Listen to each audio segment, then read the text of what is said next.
Question कर रहे हैं, it is question number 51, question number 51 of TS Grewal, retirement of partners, right.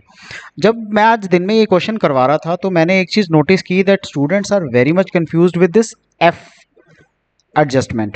Now the F adjustment says that this partner Pawan, who is retiring on 1st April 23, is paid in full with the cash brought in by Suraj and Kamal. So Suraj and Kamal cash लेके आएंगे, उससे इस बंदे की payment complete करेंगे इस तरह से that their capitals are in proportion to their profit sharing ratio and cash in hand remains at 10,000. उनकी कैपिटल जो है वो जो उनकी capitals are in proportion to the profit sharing ratio में रहेंगी. Cash in hand remains at 10,000. Cash in hand इसमें 10,000 रहेगा. अब हमें एक चीज अंडरस्टैंड करनी है, इनकी ओल्ड प्रॉफिट शेयरिंग रेशियो थी 3:1, राइट, एंड दिस पर्सन 2, 3 2 5 और 1 6, सो 2/6 is retiring. Pawan is retiring. Now the new ratio would be 3:1. Before calculating this new ratio, let's first resolve this revaluation account. So let's prepare the revaluation account first. So it is revaluation account. I believe सबको format याद होगा revaluation account का. So we start with the particulars. Then we enter the rupees. Thereafter we enter the column particulars again. Okay, and then once again we enter the column rupees. Now what does this says? Now the adjustment says provision for doubtful debts be raised by 1,000. इसका मतलब increase in liability. So to provision for doubtful debts. क्योंकि हमने increase in liability किया तो debit side आएगा ना, increase in liability. Revaluation account format याद होगा. Okay, first A is over. Stock to be reduced by 10%, furniture by 5%. The value of stock is 18,000. 1800 रुपए से हम स्टॉक को कम करेंगे. रिडक्शन इन एसेट किस तरफ आती है? Debit side. So to stock. Even furniture is coming down, so to furniture. Stock हमने कैलकुलेट किया 18,000 का था, 10% कम हो रहा है तो 1800 रुपया. Furniture, what is the amount of furniture? 30,000.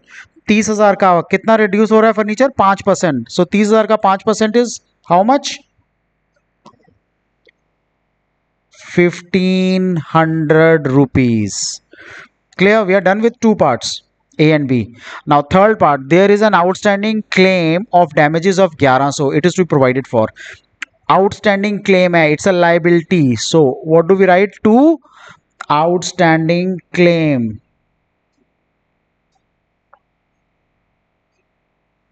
किस चीज का क्लेम है? डैमेजेस का. For damages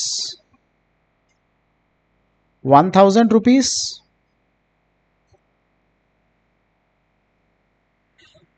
Okay, so we are done with transaction C as well. Creditors will be written back by 6,000. What does this transaction mean? Creditors return back, यानी के reduction in creditors. हम करते हैं ना assets return back, machinery return back, right, land return back, और the value of another asset is return back, which means उसकी asset reduce हो गई है. Debtors return back, bad debts return back, right. So उसकी value reduce होती है. सो इस case में क्रेडिटर्स की वैल्यू रिड्यूस हुई है. अगर क्रेडिटर्स की वैल्यू इंक्रीज होती तो हम डेबिट साइड लिखते. यहाँ पे क्रेडिटर्स की वैल्यू रिड्यूस हुई है. सो जब भी क्रेडिटर्स की वैल्यू रिड्यूस होगी, और for that matter revaluation account में जब लाइबिलिटीज की वैल्यू रिड्यूस होगी, तो वो किस तरफ आएगा? क्रेडिट साइड पे. By creditors the value would be 6,000.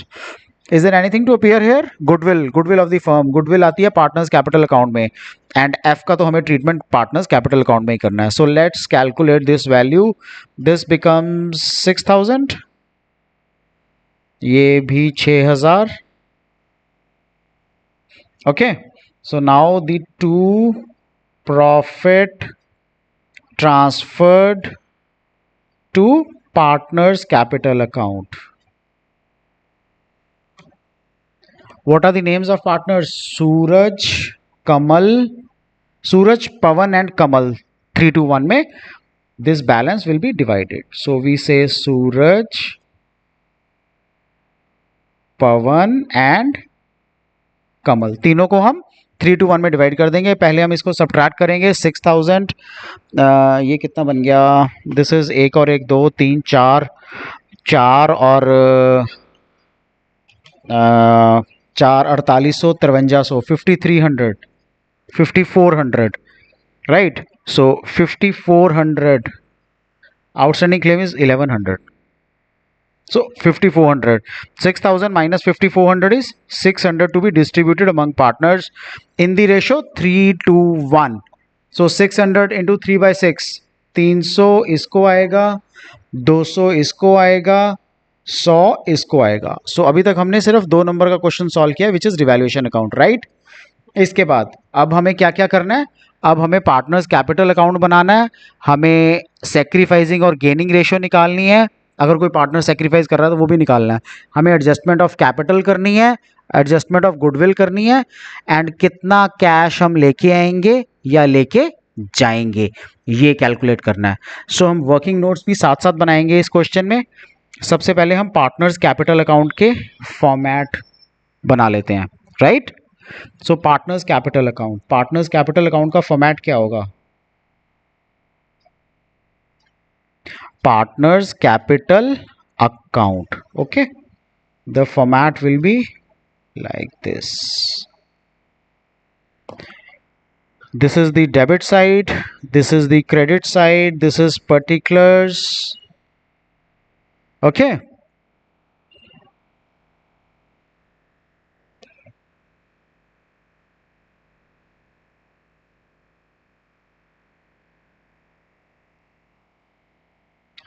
Then it is Suraj, Pawan and Kamal. So it is Suraj. Please remember Pawan is going out, he is retiring, okay. Kamal. Once again the particulars, Suraj, Pawan, Kamal, okay. So सबसे पहले balance brought down आएगा। So by balance brought down, what is the value, capital की value है 40 40 30, 40 40 and 30। So the value is 40 40 and 30। It is 40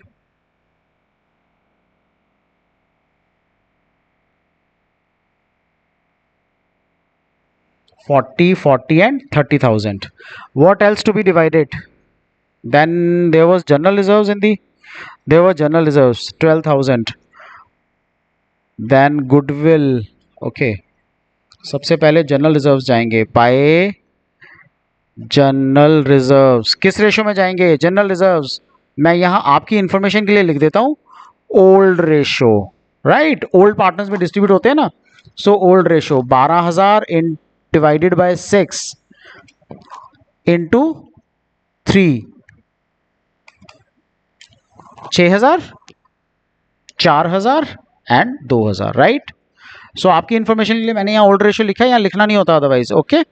6,000 4,000 2,000 by revaluation profit कितना आया था, 300 200 and 100। Clear हो गया यहां तक। इसके बाद गुडविल, पहले पुरानी गुडविल ले चलें बाहर। सो बाय गुडविल अकाउंट, मैं फिर से सिर्फ आपकी इंफॉर्मेशन के लिए लिख रहा हूं, अदरवाइज यहां पे लिखना नहीं होता। Old partners in old ratio, okay. So we have seen the goodwill was 10,000, sorry. The value of goodwill was 10,000. So 10,000, 3 to 1. 10,000 into 3. It would be somewhat around 4,999. So 5,000 रुपया ये हो गया. Then 3,333. Okay. एंड उसका 1/6 share है तो 1,667। Clear है यहाँ तक? अब पार्टनर गुडविल लेके भी तो आया ना, goodwill of the firm, okay 22,000। Partner goodwill कुछ नहीं लेके आया, सो 22,000। मैं यहाँ साथ ही आपको वर्किंग नोट बना रहा हूँ, otherwise working note balance sheet के नीचे बनाने हैं, बट मैं आपको साथ इसलिए बना रहा हूँ सो दैट जब आप ऊपर पार्टनर्स कैपिटल अकाउंट करो ना तो आपको पता होना चाहिए कि नीचे क्या चल रहा है, राइट? तो आपको ज़्यादा स्क्रोल ना करना पड़े, इसलिए मैं साथ ही बना रहा हूँ। So adjustment of goodwill, goodwill firm की है 22,000 रुपीज़, पॉइंट नंबर 1। अब जा कौन रहा है? Pawan. Pawan share, Pawan share of goodwill कितनी होगी? पवन का शेयर था 2/6 इंटू 22,000, कितनी हो गई ये goodwill? This goodwill would be 7,333। अब हमें गेनिंग रेशियो निकालनी है बिकॉज ये गुडविल गेनिंग रेशियो में जाएगी। अब ओल्ड रेशियो क्या थी हमारी? Old ratio was,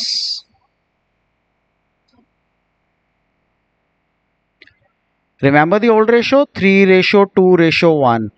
new ratio क्या है? Since this partner is retiring so new ratio would be 3:1। अब हम क्या करेंगे? अब हम गेनिंग रेशियो निकालेंगे। रिमेंबर गेनिंग रेशियो का formula, the formula for gaining ratio would be new minus old ratio. So new 3/4 minus 3/6। This would be for the first partner, which is Suraj. 6 4s are 24, 6 3 18, 4 3 12. 18 minus 12, which is 6/24 for Suraj.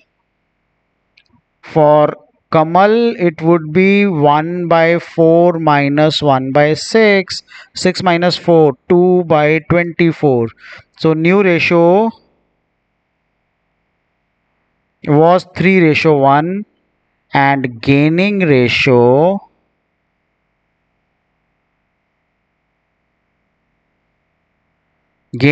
would be 6:2 or 3:1 only, and we'll divide the goodwill in 3:1। अब 3:1 में हम 7,333 को अगर distribute करते हैं, so what would the share be? The share for Suraj would be 7,333 into, उसका share कितना है सूरज का? 3/4। And for Kamal it would be 7,333 into 1/4। So दोनों का शेयर कितना हो गया?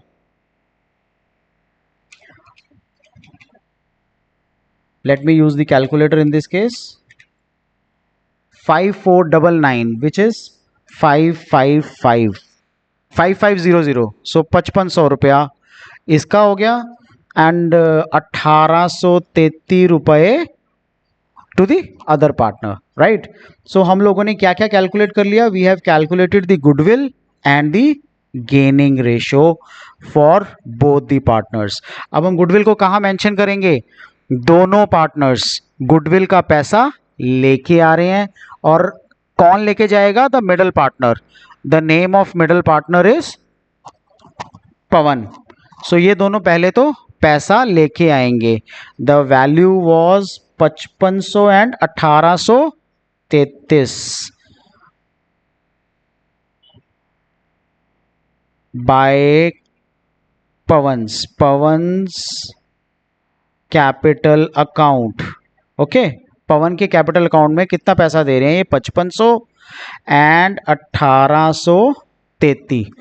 ये पॉइंट क्लियर हुआ आप सबको? वो पवन के इसमें गुडविल के बेसिस पे 5500 एंड 1,833 रुपए लेके आ रहे हैं, which will be given to Pawan, right? Clear है यहां तक अभी तक?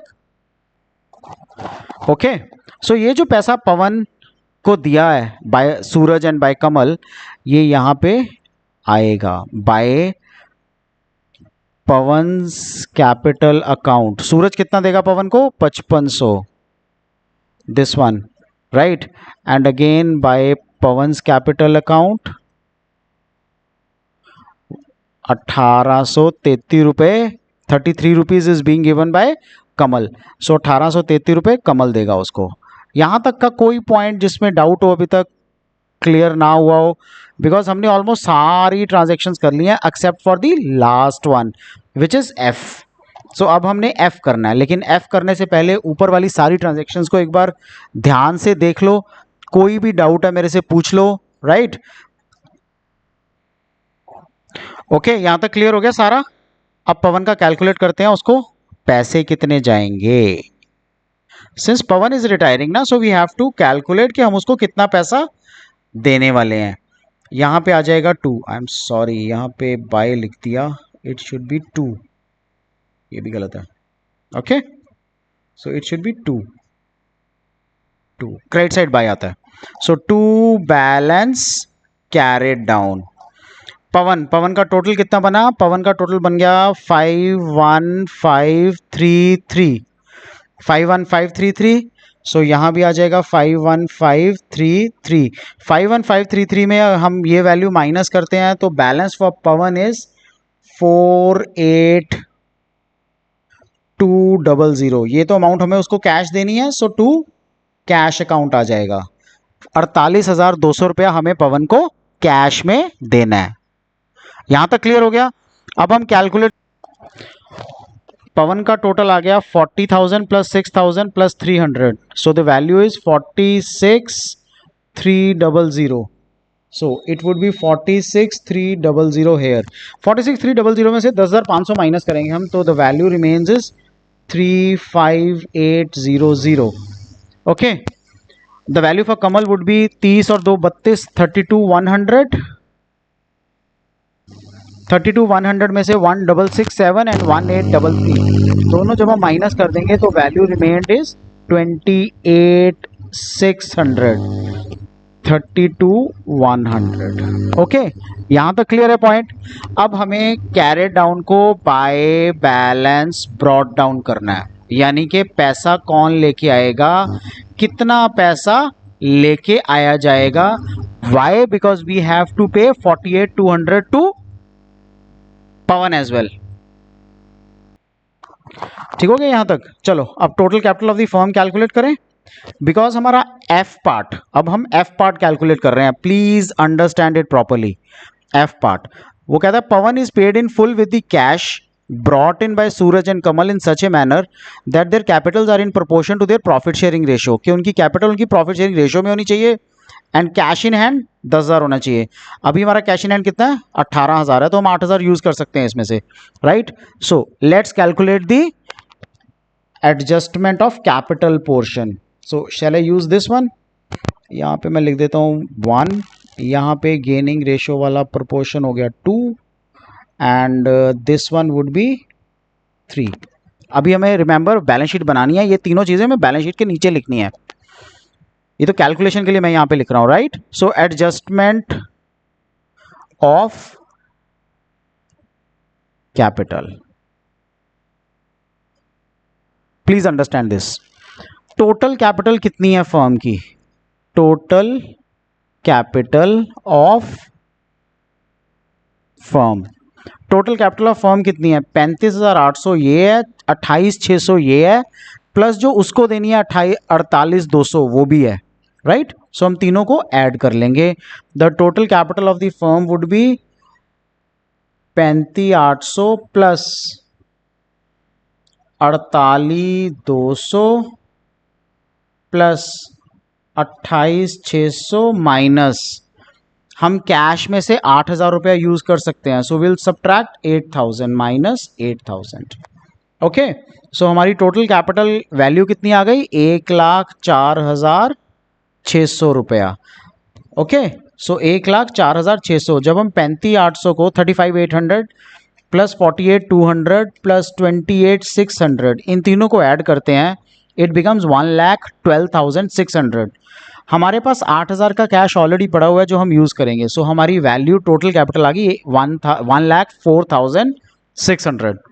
अब इसमें हमें दोनों की कैपिटल फाइंड आउट कर लेनी है, Suraj capital and Kamal's capital. Okay, since Pawan is retiring, so Suraj और कमल इन्हीं दोनों की हमें कैपिटल फाइंड आउट करनी है। सो सूरज capital What is the new share? 1,04,600. This is the new capital, and new profit sharing ratio is 3 by 4. 104,600 into 1 by 4. So this comes out to 78450, and this comes out to 26,150. अब हमारी new capital of the firm भी आ गई है, right? Okay, so let's write down to balance carried down. हमने जो new capital of the firm निकाली है, if you remember the values were 78450. This is balance carried down. Okay, Pavan retire हो चुका है, उसको कुछ नहीं है. Next is 26,150. जब हम इनका टोटल करेंगे नीचे, the totals would be 78450 and 26,150. Sorry, the total for the second would be, oh,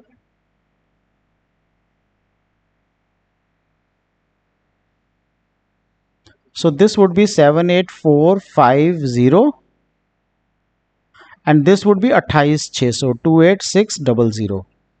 The total must here be 28600 and 78450.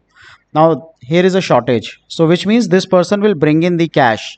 How much cash will he bring in? He'll bring in 42650. This is the amount of cash that this first person, which is Suraj will bring in.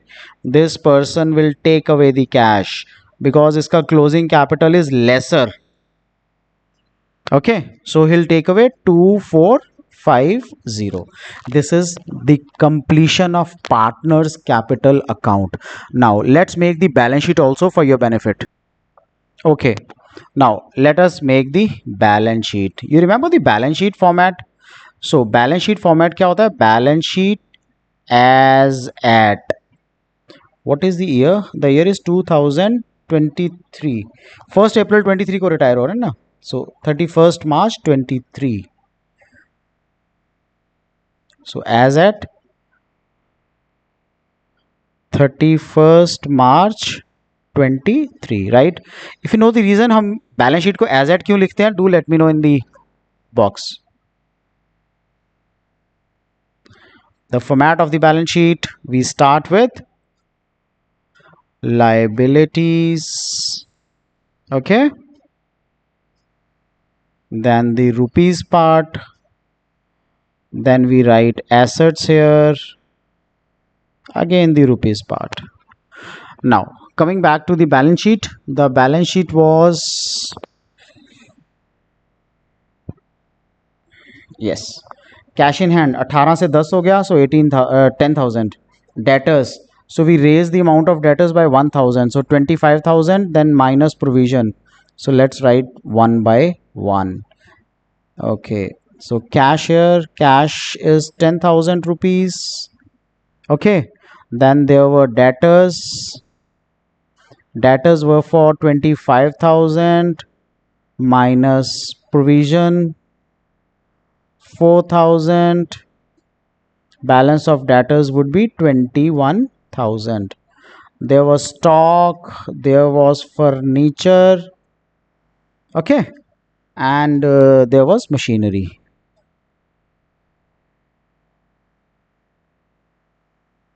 Let's calculate the value. Stock was 18,000 minus 1,800.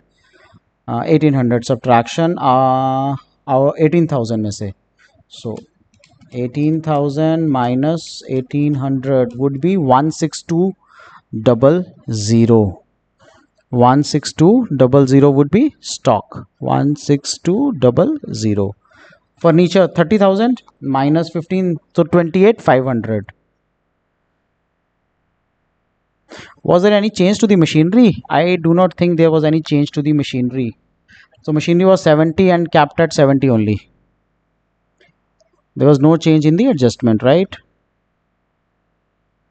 Okay, creditors. So 6,000 creditors were written back.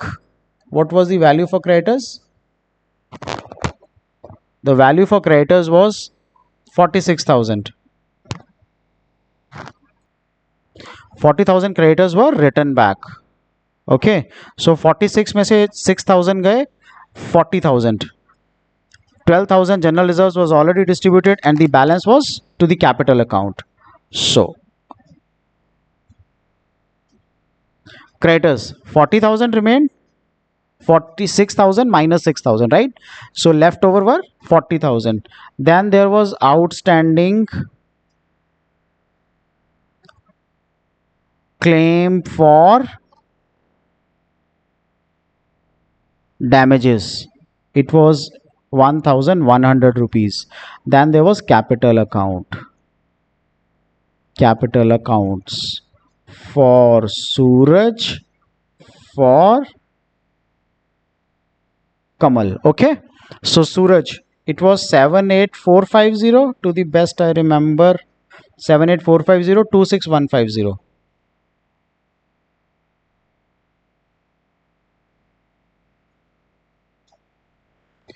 So the value becomes 78450 plus 26150, which is 104600.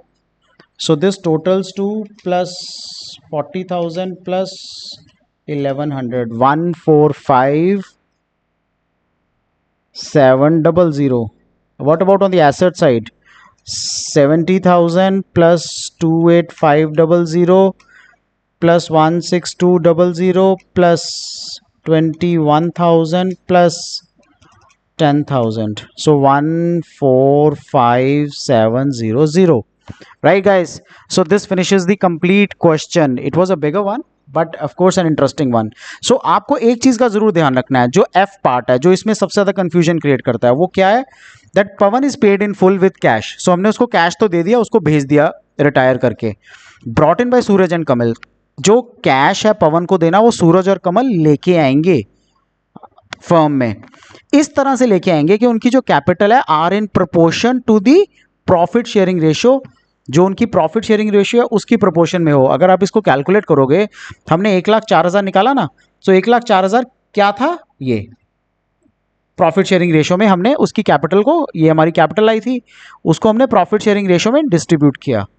Next, cash in hand remained at 10,000. So cash in hand 8,000, 18,000 था, तो हमने 8,000 को इसमें utilise कर लिया. Clear? So this finishes the complete question. अगर फिर भी आपको कुछ डाउट हो, do write to me, I will get back to you. Bye.